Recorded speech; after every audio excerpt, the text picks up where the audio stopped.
Bonjour mes amis, quel bonheur pour moi de vous retrouver pour vous parler aujourd'hui de relations, tout genre de relations. Il nous arrive de se retrouver parfois dans des situations relationnelles compliquées, lourdes. Et au lieu de se plaindre, est-ce qu'on peut voir une invitation de notre âme à grandir et trouver justement une clé qui va nous aider en ce sens? Souvent, dans l'inconfort, on a tendance à parler de l'autre et de rester en se plaignant dans le même schéma relationnel. Parfois, se plaindre va permettre une impression de soulagement, mais ce faisant, on ne trouvera jamais la racine du problème. Chaque relation difficile est une invitation à l'évolution et parfois, dans la relation, il y a un miroir qui nous révèle quelque chose si on prend le temps d'aller voir et d'entendre à l'intérieur de nous qu'est-ce que moi je peux faire de différent dans la dite relation.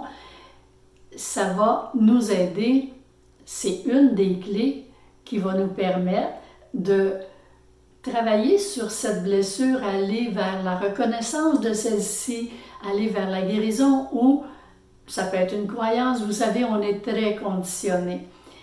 C'est pour ça que si parfois on se fait une idée, puis on dit, cette relation, ça va pas bien, c'est la faute de l'autre, et on va cristalliser cette idée à l'intérieur de soi, eh bien, à ce moment-là, bien l'invitation de l'âme qui nous est proposée dans la dite relation ne pourra pas faire son effet en réalité, vous comprenez?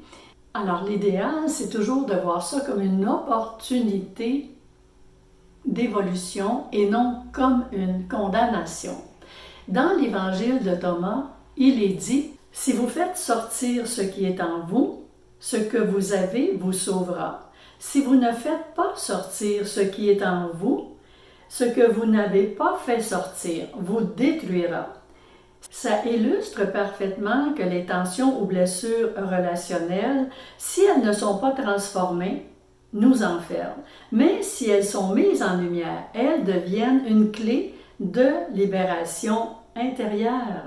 La question clé que l'on peut se poser, qu'est-ce que cette relation m'invite à comprendre en moi-même d'abord?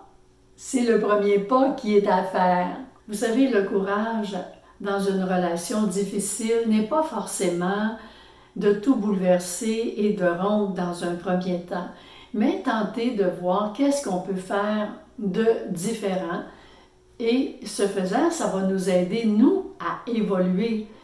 Cependant, il faut toujours garder en tête que ce n'est pas non plus une condamnation à rester dans la relation.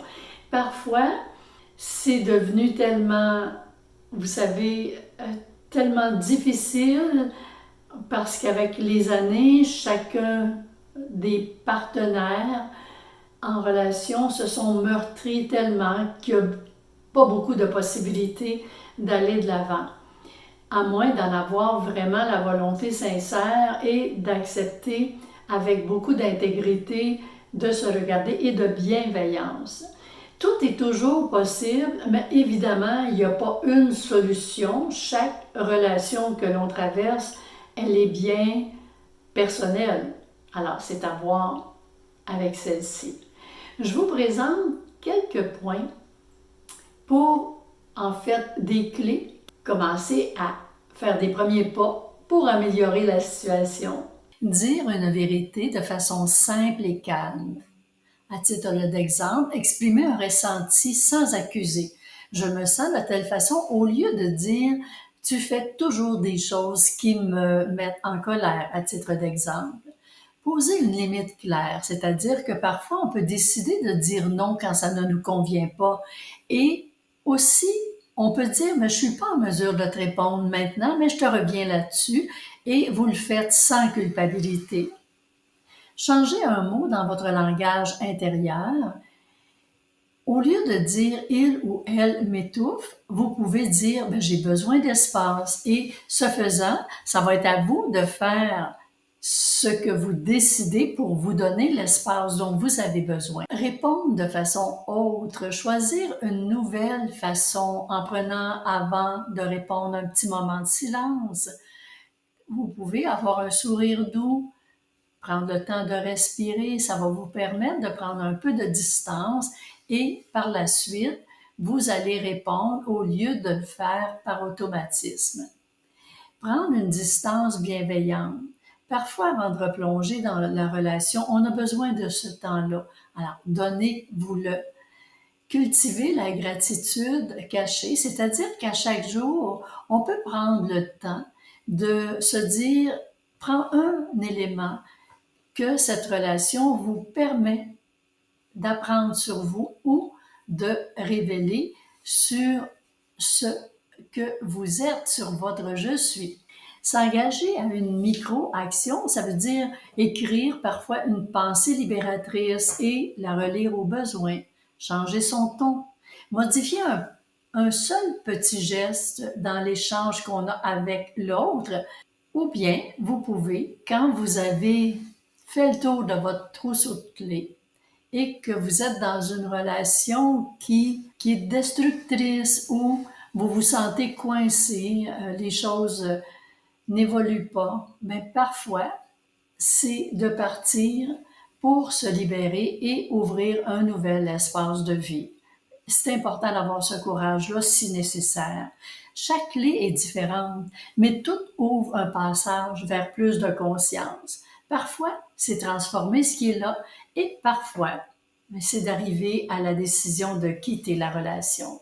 Je prends maintenant un petit moment pour vous remercier d'être fidèle à chaque semaine et vous rappeler que c'est ensemble que nous semons des graines d'éveil. Merci de soutenir ces petites capsules qui sont faites sans prétention et de partager. Voici maintenant les points d'éveil à méditer. Se plaindre sans agir entretient le cercle de la souffrance. Notre âme nous invite à voir la leçon cachée derrière la difficulté relationnelle. Un petit changement intérieur ouvre souvent vers une grande libération. Personne n'est condamné à subir. Nous pouvons choisir de transformer une relation problématique si c'est possible, sinon d'avoir le courage d'y mettre fin.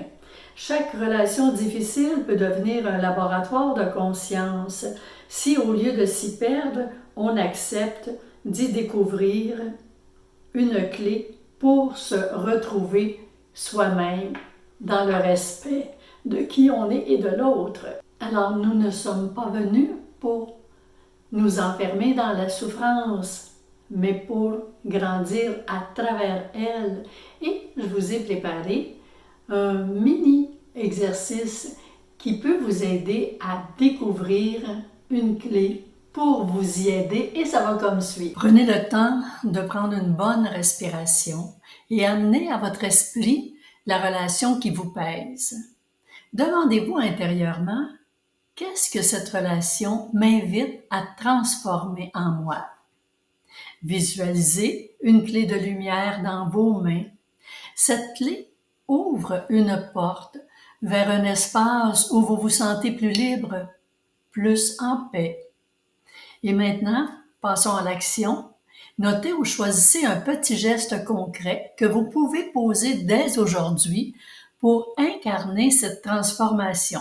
Par exemple, poser une limite claire, répondre avec calme plutôt que réactivité, changer votre regard et parfois avoir le courage de mettre fin à cette relation.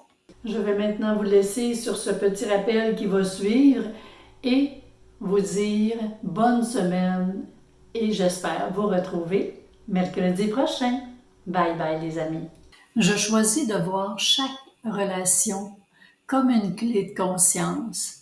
Si la transformation est possible, Je m'y engage avec courage. Et si le chemin est de partir, je le fais, dans le respect de mon âme et de l'autre.